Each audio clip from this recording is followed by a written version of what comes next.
What's going on, everybody? Brandon Scoopy Robinson, video edition of Scoopy Radio.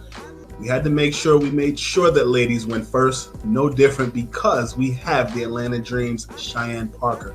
Ms. Parker, welcome to Scoopy Radio. Thank you. You're welcome. You just finished working out. I can't tell. I tried. You were traded from Chicago. Remember, this guy said the Dream. I wasn't traded, but I signed with the Atlanta Dream. I was a free agent. Okay, so why the Dream? A few reasons. You know, it was definitely a business decision. It was something that I felt was important for the business side of my career, and also just on the court. Like, I'm looking forward to being a go-to post player, being a dominant post player. So I'm just like, it was kind of like a win-win. You know, they was offering me a great number that I really couldn't refuse. So I saw you going to work in the wubble. something slight. How was that different for you? Did it, you know, on the NBA side, players have shared with me that it felt like the most expensive summer camp ever. It was definitely like summer camp. I could agree with that for sure. Did you compare notes with some of your NBA counterparts? No. What was the wubble like for you guys? For the women, I'm not too familiar with how it was for the men, but for us, Right. it was very collegey. Okay. Everything about college. We've seen each other every day. I lived in a hotel, so it felt like a dorm room. The meals were real collegey. Like, it was like a buffet style, but they served it like they gave you your scoop of food. So it was definitely different. The no fans thing really wasn't too different because they didn't have stands. Like, they just blacked out the sides. So it really, I couldn't tell. I don't know about other players, but to me, it just was, we just hooping. Like, I didn't really notice. Some of the NBA guys have shared with me just the level of mental health being an issue. More specifically, just wanting to talk to somebody, seeing family and more. I know that you're a big advocate for mental health. Pros and cons of being in the arena without fans, without being with your family and more. Yeah. I think obviously the one pro about not having any access to fans or family or friends, acquaintances, etc., was just the ability to focus more on basketball, you know, and focus on what it is the goal is for you or for the team. But there's also a lot of cons. You know, the mental health is important, and it definitely is difficult. Just playing every other day, you know, and then having to continue to do the exact same routine every day, getting something stuck up your nose every day, you know, eating the same food every day, seeing the same faces every day. It was definitely redundant. So the mental health was difficult to maintain.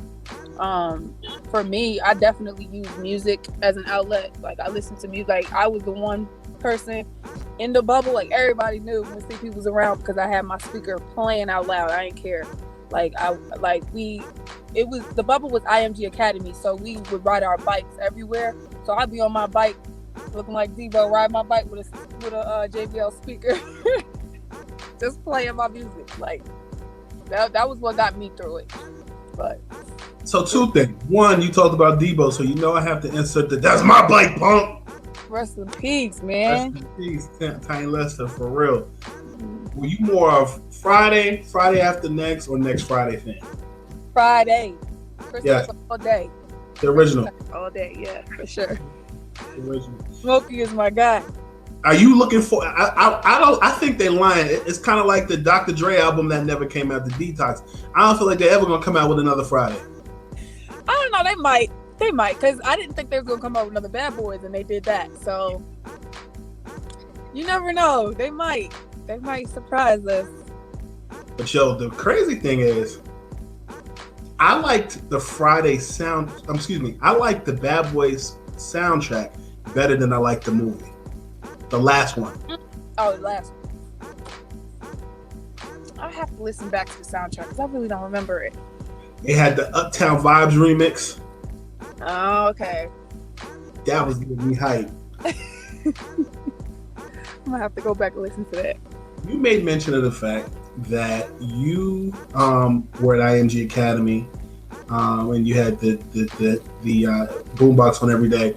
I want to delve into that a little more because a birdie told me that your hidden talent is that you actually can sing your behind off. Yes, I do like singing. It's definitely my favorite pastime hobby. I do. I enjoy it. So that's significant because for me, in the shower, Usher sings my octave range. Whose range are you in? Can you switch? Who's your go-to in the shower? In the shower, I mean, I'm bold in the shower. In the shower, I'll go to like some Patti LaBelle, like what's that one song where I was really playing with my pitch and my octaves? You know that song, Patty? No, you keep going. Oh go. I can't think of what it's called. If you only knew, I think how much I do. That one. You know how she was playing with it in the end? So I shocked myself. I was playing with that in the shower. I think my voice develops just the more I sing. You know, I sing a lot. I sing just in my, like I said, in my pastime. So it's definitely developing. Maybe one day I will pursue that. I don't know. She said, "If I'm not singing it out, you was like if only you knew." That's all I know. I just know that part. And I think of Patty Pies while I'm singing it. Patty went to work on that song. He was not playing with it. No. Body image is something, particularly with athletes. I feel like it's different with women athletes in other sports besides professional basketball. Mm-hmm. It's almost like it's taboo. And I feel like the new breed of women athletes like yourself and others, the new school, are bringing in a level, if we're in church, when you got the choir director, you bring it up another octave. Yeah. Body image to me and feminism in relation to being an athlete, I think is interesting because you're a model and you recently released your 2021 calendar. I'm curious to know what is different from your perspective. What's different in this class of women's basketball players in years past? And did you have that goal of kind of being that light and being part of that new school? Mm-hmm.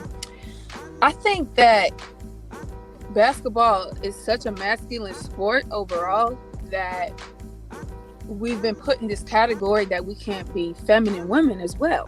Mm-hmm. And something that I've always, like, one of the players that I always looked up to and really admired was Tina Thompson because of the lipstick she would wear on her lips. Facts. And that was kind of what motivated me to start doing my little, like in college, I had a little signature. I wore colored lip gloss. And like, that was my signature, like, thing. Like, right. And I lost my lights. Sorry.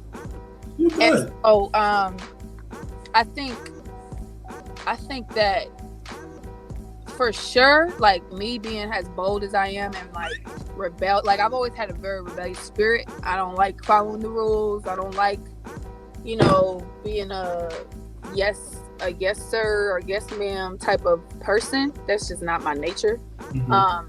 So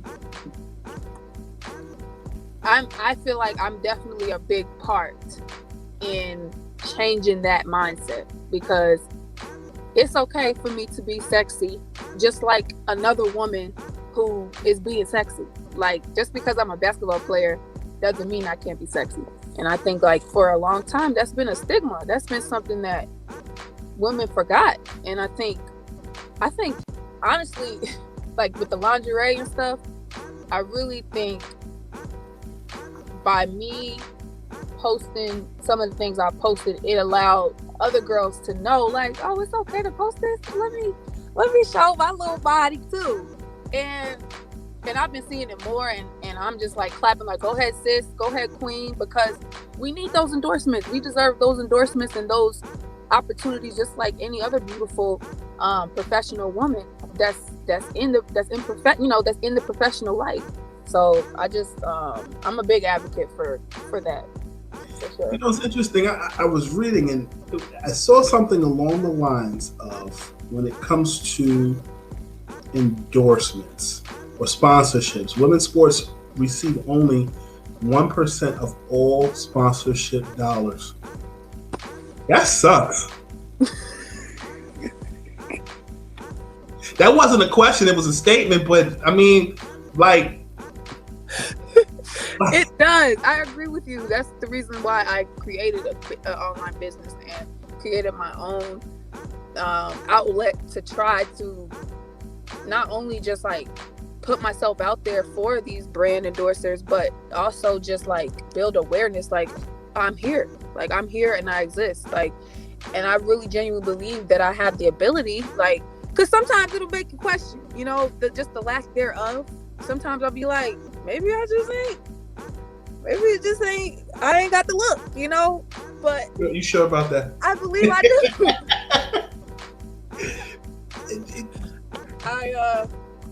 QGTM, Queens gets the money. You were born in Queens, moved around. You talked about your brand and your business. You have a calendar. I saw it. You showing off. Tell us more about it, how people get it, and some of the endeavors that you have going on. Well, I actually sold out of the physical copy. All the physical copies are gone for 2021. But I am selling the digital on my website. And I also have like motivational quote gear that I sell on my website as well. And then I'm also getting ready to launch some sea moss capsules, elderberry capsules, soursop capsules, and some oils. Like, one thing I'm really like a big advocate on is health. Because without health, like, everything else doesn't matter, you know, building wealth, building success, building a name. Like, if I'm sick, none of that would mean anything. So that's something I really I'm pushing heavy on, and I look forward to launching that soon. Liz Cambage was the first pro athlete to endorse Savage, the Savage and Fenty collaboration. Yes. By Rihanna. Her birthday was the other day. Yeah, happy birthday. What does that mean in terms of future endorsement and sponsorship opportunities for women athletes? Man, it was super pivotal for so many reasons. Like, and what's funny is that her and I have a, like, you know, it's really more of a basketball rival. So when that happened, like, I'm always been a fan. Like, she's a beautiful woman, so successful, carries herself so well as a 6'8" woman. So when that happened, I was like hurt, because I had been reaching out and like tagging. I'm like, everybody, like, every picture I post in some laundry, and like everybody tags Savage X Fenty, like trying to, you know. So when it happened, I was a little hurt. I was like, damn, they still ain't seen me yet. But I was also really excited because it's super pivotal. Like, she's the first. So that means now the door is open. Like, she opened the door for people like myself trying to make a name and like get the same type of following that she has, you know, because I think that's what it is. Like, it's what I'm starting to think, that like, because I don't have a lot of followers on Instagram, they're like not even interested in endorsing me.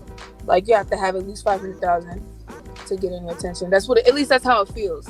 But it's really dope. I think it's super exciting for Liz to be with Savage X Fenty, and I think this is just a step in the right direction. It's going to continue to grow, at least I hope. Like, for me, Ivy Park is like my top of the list. Like, I will probably cry if they just send me some stuff and I just mod with them. That's it.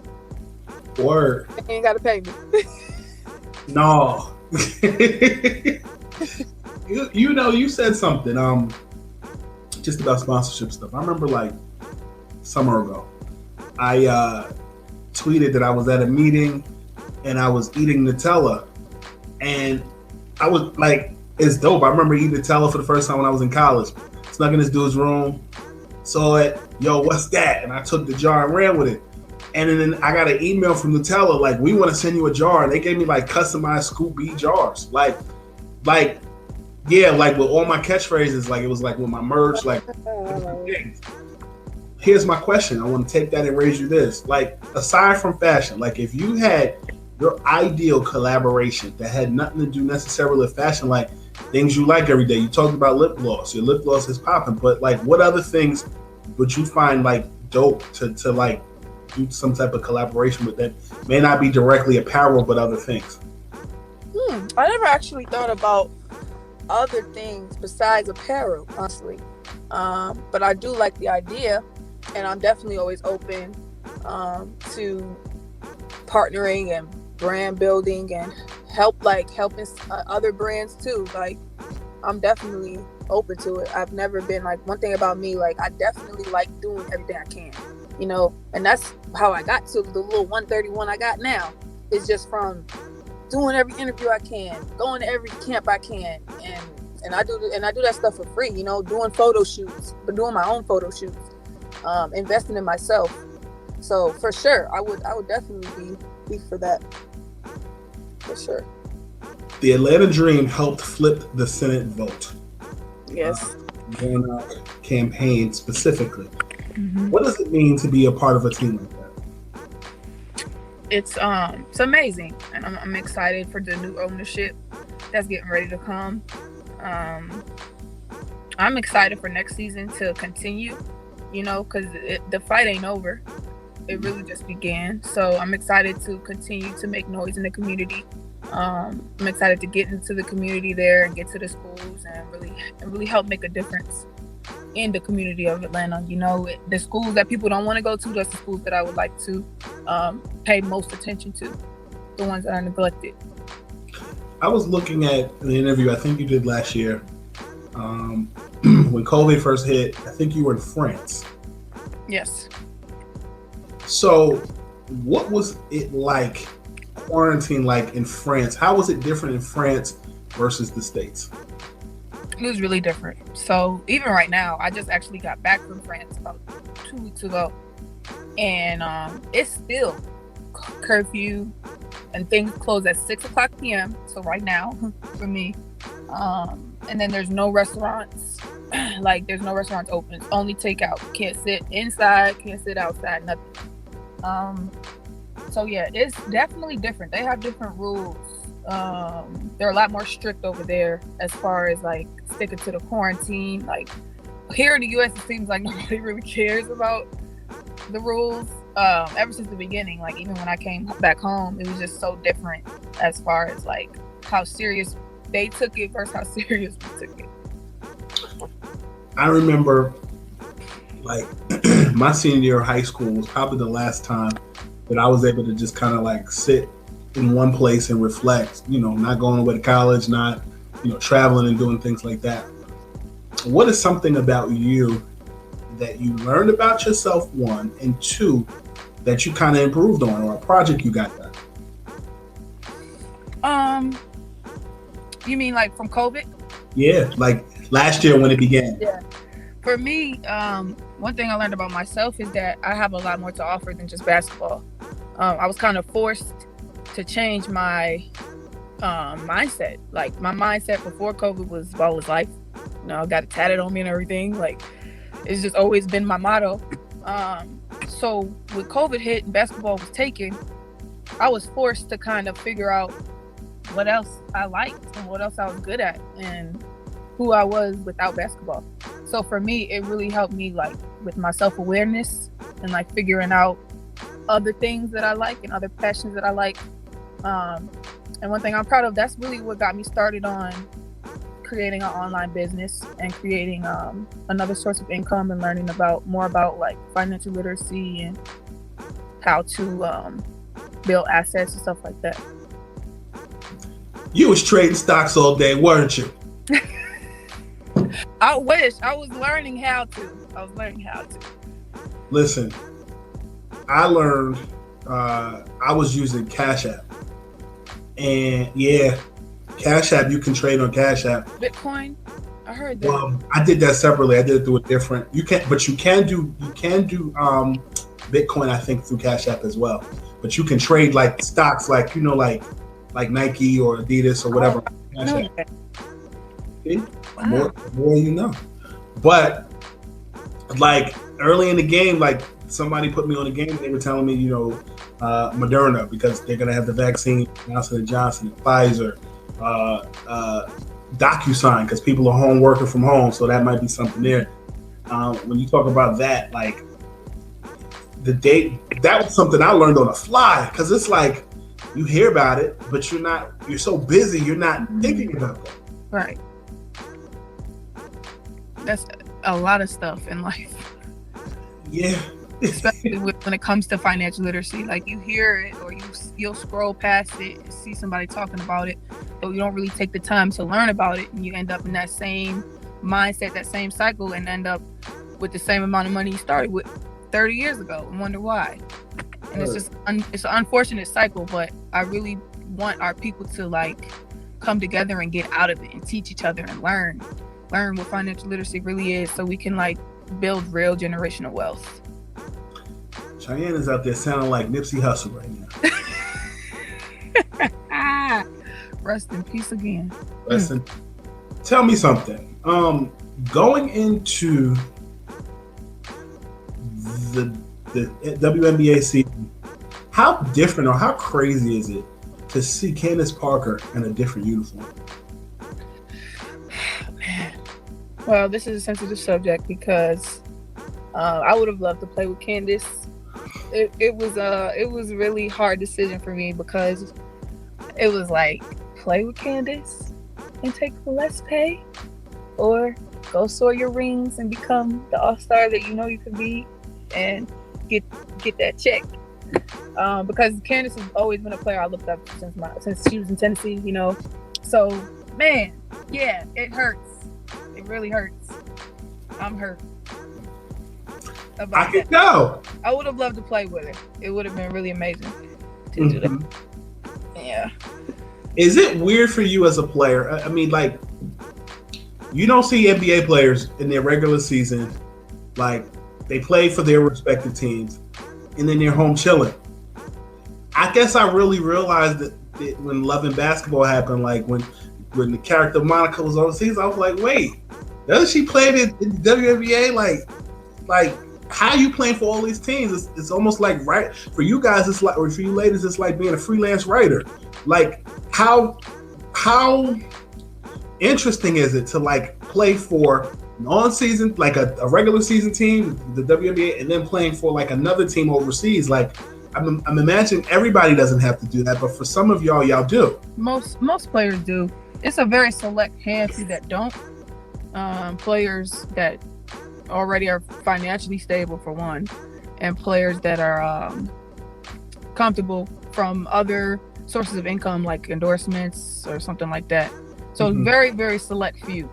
But pretty much everybody gets over there, to all different parts: China, Turkey, Russia, Korea, Europe. It's become normal.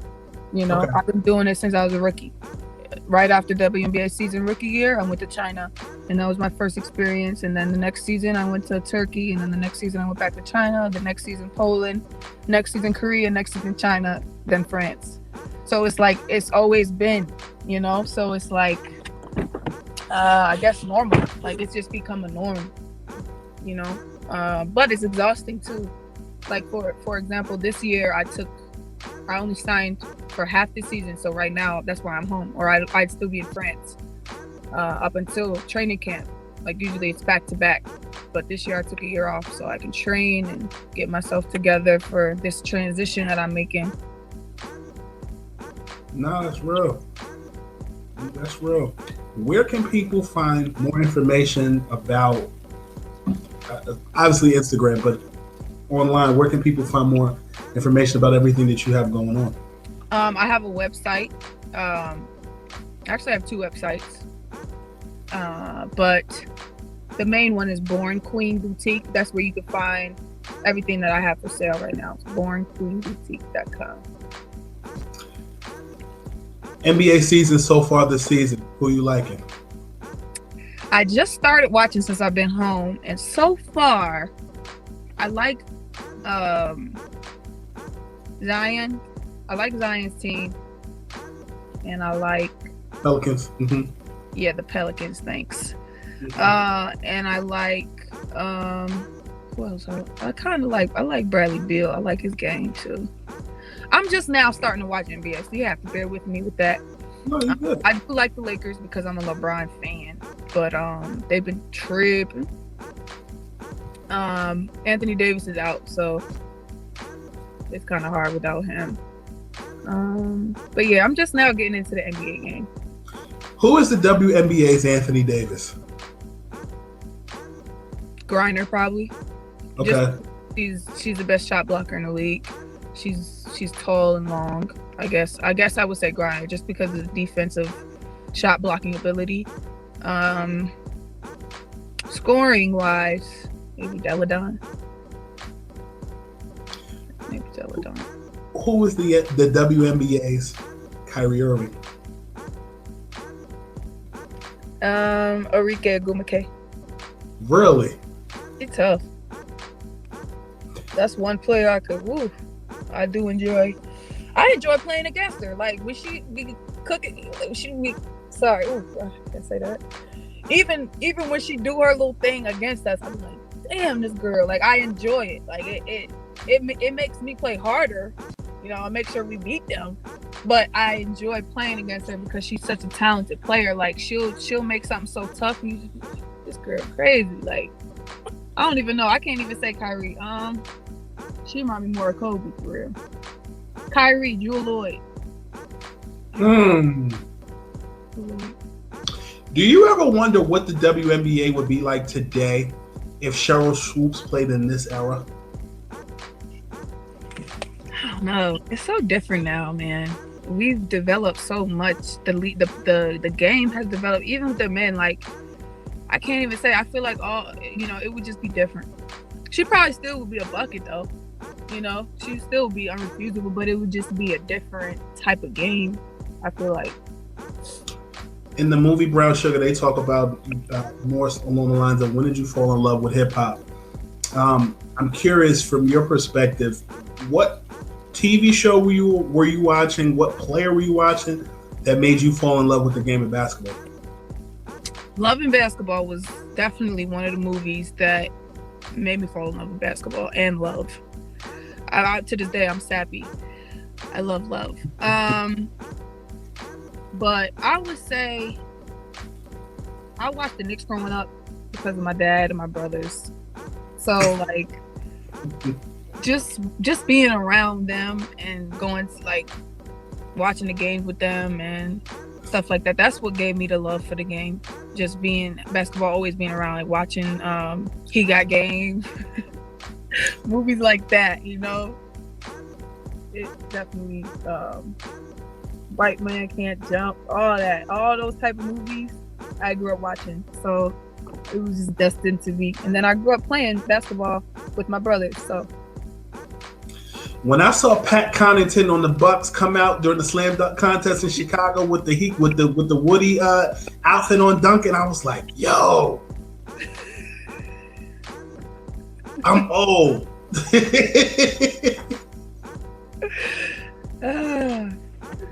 And I think that 90s era and the 2000s, you're a little younger than me, but like when you talk about the Knicks, I'm guessing you're not talking about Ewing Starks. You're talking more Sprewell, Allen Houston, yeah.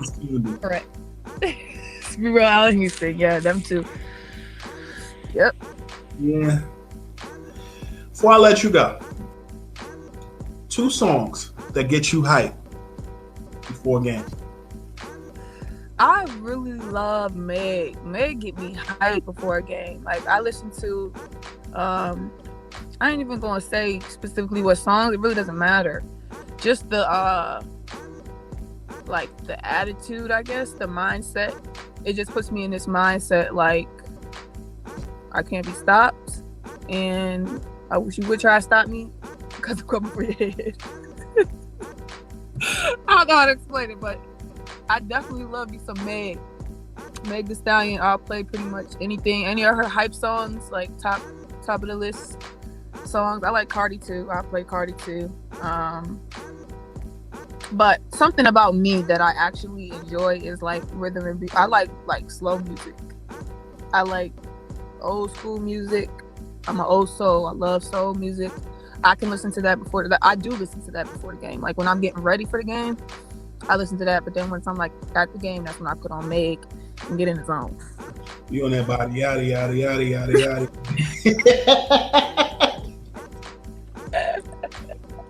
Was it something I said? Being in France, did you pick up the language? Yes, I'm actually taking French class lessons with a gentleman that I met there. I'm getting ready. I'm gonna buy property there. I fell in love with it. I was in the south of France. Beautiful. If you don't know, go. The south of France is amazing. It's like a hidden gem. And I'm definitely going to buy it. I'm going to get something there because it's very profitable as well. I got the information on it.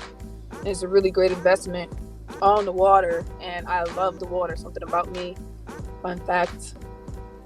I love the water. So I'm taking French lessons right now. And I'm trying to learn the language so that I could be more savvy with my decision making and everything like that.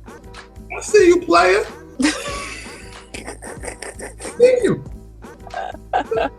I gotta make my money work for me. I'm not making that much. I'm not making as much as these men out here. But you diversifying your bonds. You're doing the modeling thing. You're doing the calendar thing. You're giving those firefighters in their calendar a run for their money. You're selling your own calendar. So I appreciate and I respect your grind, and I appreciate you spending your time talking with us today. Yes, sir. Thank you so much. Here's the good news. I appreciate you too. You're off the hot seat. Okay.